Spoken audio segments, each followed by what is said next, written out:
return of Godzillathon. The year is 1955. The movie is Godzilla Raids Again, which was released less than a year after the original. The plot of this film centers around two commercial pilots for a fishing company. They're spotters that find the schools of fish and notify the boats. One of them, named Kobayashi, has engine trouble. His best friend finds him, and, well, Godzilla and his first ever opponent, Anguris, just so happen to be on this island fighting. They get back to Tokyo and not Tokyo, Japan, and they report their findings. Now, I did say that some of the films I would be talking about, at least I'd be doing videos for both the American re-edit and the Japanese version, but this one I'm just doing a video for the Japanese, and I'll bring up some things because the re-edit is very weird. They refer to Godzilla as Gigantus. Sometimes Godzilla has Anguris's roar. Like, it was actually meant to be edited into an original movie that wasn't even meant to be Godzilla. Like, there were even production notes saying, edit out Godzilla's spines lighting up. But they report their findings, and we get a brief cameo from Dr. Yamane, who talks about last time, shows a video and said that there's no way to recreate the weapon that killed Godzilla, and, we're pretty much sunk because there's nothing we can do. And we kind of follow the characters for a while. Kobayashi actually likes a girl that works on the radio for the fishing company, and he's trying to find him a bride. There's people later in the movie who jokingly refer to him as Mr. Groom. His friend is in a relationship, and we don't get a love story to the extent of what was in the last one, but we get one that's actually tragic in this one. Now, one of the things I like is that this is one of the first times we really see strategy in trying to repel Godzilla, because they determine that if lights may antagonize, attract, and anger him, because they would remind him of the light from the atomic testing. So the plan is to... City goes blackout, and they use flares to lure him back to sea. Which is... yeah, it's interesting. I like that they actually did incorporate some strategy with this one, and again, some of these blackout scenes, if you're seeing this in the theater in Japan in 1955, you're probably reminded of blackouts and air raids from the Second World War. So I can imagine how unnerving that part had to be. What's interesting, though, is as we go into the blackout, they're moving inmates from the prison, which is, kind of... the prison's probably the safest place to keep them, even with an impending monster attack. And there's some prisoners that break out, and it leads to just a series of just misfortunes where they escape, hijack a vehicle, and our two main characters are in a vehicle that the police ask them to pursue some of the escaped inmates, who happen to crash into a oil refinery, making a big light to draw Godzilla to the city. And while this was going on, the flares that were meant to pull Godzilla away from the city, attract Anguris. So, yeah, just not a good day. Godzilla and Anguirus fight throughout the city.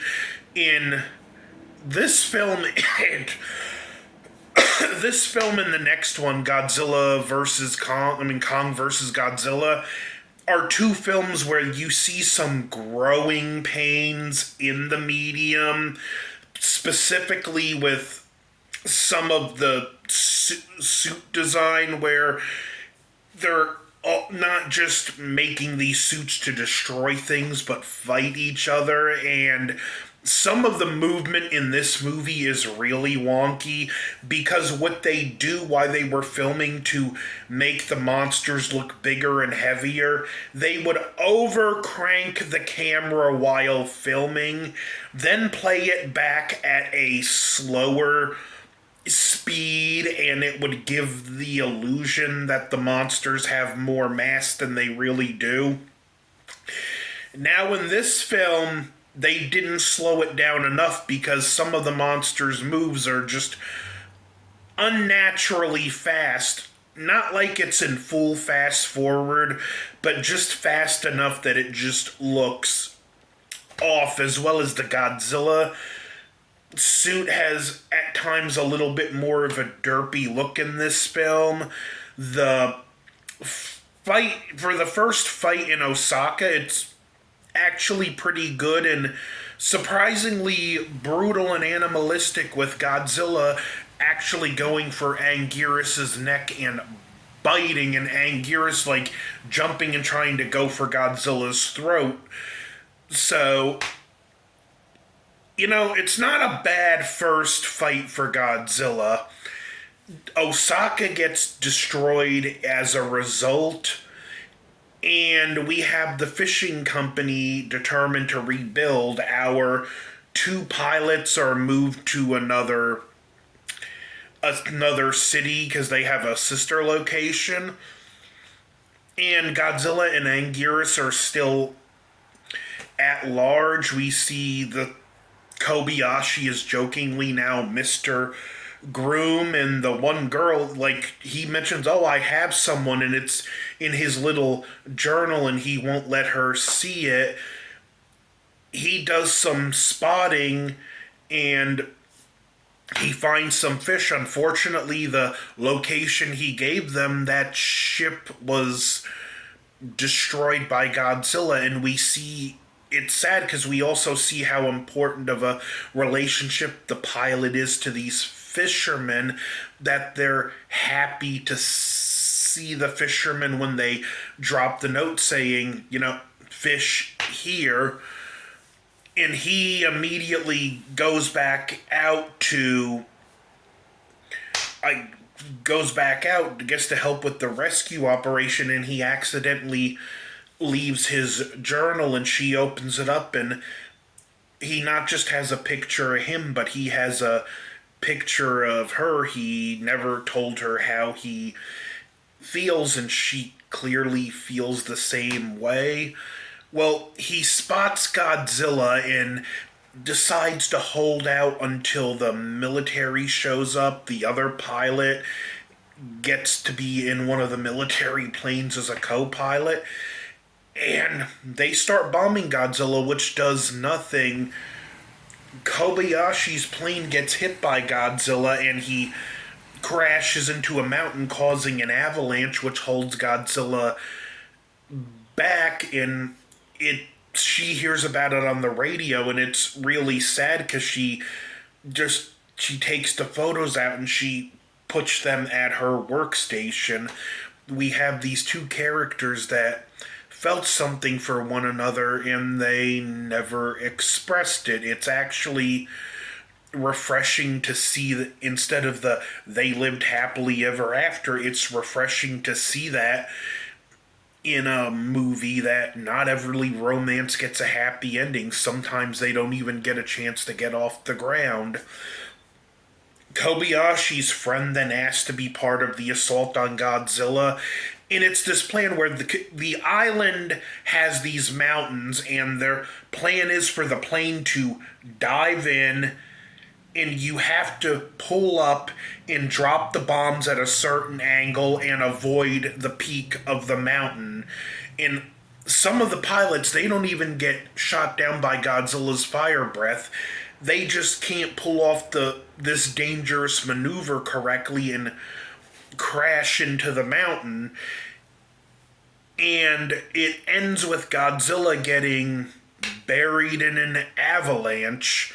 The main character gets some semblance of vengeance for his friend, and much like the last one, it doesn't really end on the happiest note. This is Godzilla's second outing and his first opponent. This is one of the, as I called it, the growing pains movies where, they're learning how to make these films as they're making them is the best way I can describe it. And even if you're not necessarily a Godzilla fan, it's kind of a fascinating watch for that, just to see them learning in the next film, Kong versus Godzilla, because the fighting would be more physical. The Godzilla suit is noticeably more baggy, like they're still trying to figure out the particulars, but I'll get to that one when I get it. This film is one that sadly often gets overlooked when it's one I tend to really like. It's not as memorable as the first one and not as entertaining as films that would come later, so it just gets lost in the shuffle. But Godzilla Raids Again, I give it a high recommend. Now, I'm undetermined for the next Godzillathon video. I kind of want to work Rodan and Mothra into this because Godzilla would remain buried in the ice for the next few years. Ironic, because in the next film he would break out of the ice. But I'm undecided yet, so if the next film isn't Rodan followed by Mothra, I'll see you guys for King Kong vs. Godzilla. Like, share, subscribe, over and out.